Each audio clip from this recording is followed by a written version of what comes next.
There's no feeling more intense than starting over. If you deleted your homework the day before it was due, as I have, or if you left your wallet at home and you have to go back after spending an hour in the commute. If you won some money at the casino and then put all your winnings on red but it came up black. If you got your best shirt dry cleaned before a wedding and then immediately dropped food on it. If you won an argument with a friend and then later discovered that they just returned to their original view. Starting over is harder than starting up.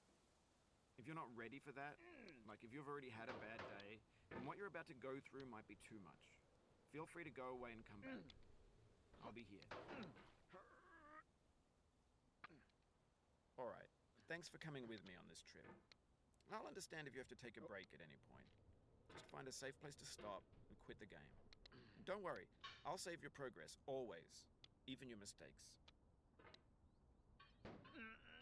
This game is a homage to a free game that came out in 2002, titled Sexy Hiking. The author of that game was Jazuo, a mysterious Czech designer who was known at the time as the father of B games. And B games are rough assemblages of found objects. Designers slap them together very quickly and freely, and they're often too rough and unfriendly to gain much of a following. They're built more for the joy of building them than as polished products. In a certain way, Sexy Hiking is the perfect embodiment of a B game. It's built almost entirely out of found and recycled parts, and it's one of the most unusual and unfriendly games of its time. In it, your task is simply to drag yourself up a mountain with a hammer. And that act of climbing, in the digital world or in real life, has certain essential properties that give the game its flavor. No amount of forward progress is guaranteed. Some cliffs are too sheer or too slippery.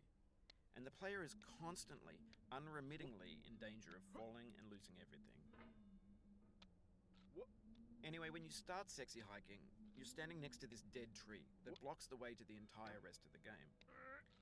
It might take you an hour to get over that tree, and a lot of people never got past it. You prod and you poke at it, exploring the limits of your reach and your strength, trying to find a way up and over.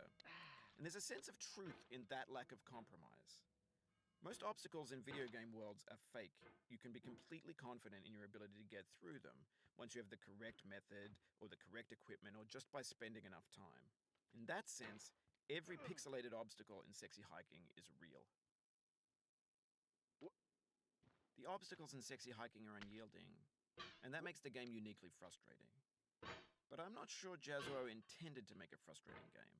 The frustration is just essential to the act of climbing, and it's authentic to the process of building a game about climbing.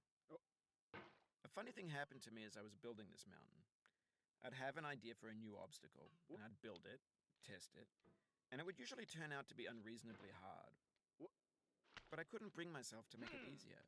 It already felt like my inability to get past the new obstacle was my fault, as a player rather than as a builder.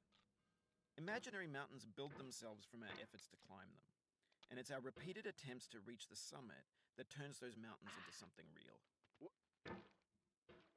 When you're building a video game world, you're building with ideas, and that can be like working with quickset cement. You mold your ideas into a certain shape that can be played with, and in the process of playing with them, they begin to harden and set until they're immutable, like rock. And at that point, you can't change the world. Not without breaking it into pieces and starting fresh with new ideas. For years now, people have been predicting that games would soon be made out of prefabricated objects, bought in a store and assembled into a world. And for the most part, that hasn't happened, because the objects in the stores are trash.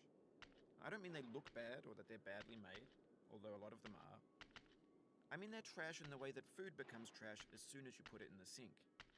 Things are made to be consumed and used in a certain context, and once the moment is gone, they transform into garbage. In the context of technology, those moments pass by in seconds. Over time, we've poured more and more refuse into this vast digital landfill that we call the internet. It now vastly outnumbers and outweighs the things that are fresh and untainted and unused. When everything around us is cultural trash, trash becomes the new medium,